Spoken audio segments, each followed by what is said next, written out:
les tzadikim, quand ils nous disent, par exemple, que quand on lit le Tikkun HaKlali, qu'on se trempe au mikvé et qu'on lit le Tikkun HaKlali, alors la personne, elle ne doit plus avoir peur de tout ce qu'il a fait. Mes amis, quand on n'a pas d'émouna, alors il y a un problème, même si tu le fais, il y a un problème. Il y a un vrai problème. Et ça ne va pas te sauver de tes problèmes réels. Tu peux. C'est comme une personne, mes amis. Ça ressemble à une personne qu'on lui dit qu'il est malade. Il a la maladie, chas v'shalom. Il va chez le docteur. Et le docteur lui dit, voilà, c'est ce qui se passe. Et lui, il est en panique totale. Le docteur, il lui dit, t'inquiète pas. Il y a la guérison. Il y a ce qu'il faut pour guérir. On peut guérir. Mais lui, il est tellement dans le choc qu'il ne veut pas l'accepter. Lui, il ne veut pas l'accepter. Alors le docteur, il lui dit, il y a des médicaments. Il faut juste les prendre. Et vous savez ce qui se passe, mes amis? Il y a des fois où la personne elle-même, elle prend les médicaments. Elle prend les médicaments. Elle enlève la maladie. Il est guéri. Il est guéri. Mais il est encore sous le choc que le docteur lui a dit, t'es malade. Et lui, il dit, non, je suis encore malade. Ça veut dire, le monsieur, il est guéri. Ça s'appelle, mes amis, quand un homme, il essaye de se conduire comme il faut, mais il n'est pas Bessimcha. Alors il reste triste, il n'a pas d'émouna, il n'a pas d'émouna dans ce qu'il fait. Vous savez, mes amis, combien de personnes ils sont dans cette catégorie-là? On est tous dans cette catégorie-là. On est dans une catégorie où on fait beaucoup de choses. On fait beaucoup de choses, mais dans tout ce qu'on fait, on n'a pas d'émouna. On n'a pas la émouna jusqu'à où? Quel mérite? Chaque mot, chaque chose. On est des gâtés. Des gâtés de mitzvot. On a des centaines de milliers de mitzvot. Des très grandes mitzvot qu'on fait.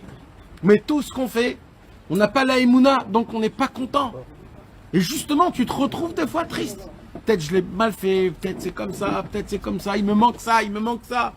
Comment aujourd'hui on peut être triste avec tout ce qu'on a autour de nous? Regardez ici.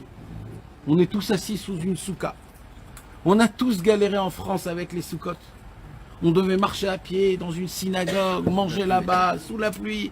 Et quand c'était Shabbat, on ne pouvait pas porter. Il fallait voyager avant et rester toute la nuit là-bas. Quelle galère que c'est! Regardez aujourd'hui. On a chacun dans sa mirpesset une souka. On est tous assis dans une souka. Et on est là et je vois aucun sourire là. Aucun, hein, aucun. Normalement, on devrait, surtout nous les Français, combien on devrait, mamash être Bessimcha, mamash Bessimcha. Les loulavim, les etrogim. À l'époque, ils étaient pas beaux, les etrogim, mes amis. Je sais pas si vous vous rappelez, les loulavim, ils étaient pas méhoudar. Jusqu'à qu'on trouvait un méhoudar, c'était... Cette année, il n'y a que des méhoudars. Cette année, c'est dur de trouver des pas méhoudars. Et même les années d'avant, c'est devenu une mode qu'on a tout parfait. Les tefilines, on achète des tefilines qui sont les plus méhoudars au monde. Que même Moshe Rabbeinu, il n'avait pas des tefilines méhoudars comme nous on a. C'est réel ça. On a Baruch Hashem, la tefila qu'on fait, les tefilotes qu'on fait avec le Kaddish, avec toutes les, avant les Ketoret, les Hiratzon, tout. À l'époque, ils n'avaient pas ces choses-là, mes amis. À l'époque de l'Agmara, ils n'avaient pas. Nous, on a aujourd'hui des tefilotes que même à l'époque, les tzadikim ne priaient pas. On fait Baruch Hashem, plein de choses. On les tzitzit, on est en Eretz Israël. Mes amis, ça fait 2000 ans.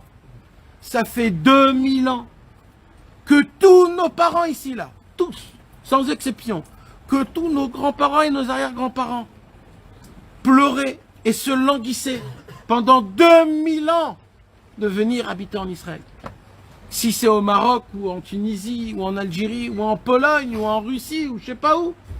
Mais tous nos grands-parents ici, pendant 2000 ans, nos ancêtres, ils regardaient le ciel, ils se levaient Chatzot, et ils demandaient à Hachem, les Shana Abba, Birushalayim. Les Shana Abba. Et nous, aujourd'hui, on est là. Nous, la première génération, on n'est pas une deuxième génération. C'est nous qui avons fait l'Aliyah. Ça veut dire c'est sur nous, dans le ciel, pendant 2000 ans de volonté, de languissement qu'ils ont eu, nos grands-parents, de venir. C'est sur nous qu'ils ont dit, Hachem, il a dit, lui, il montrera, lui.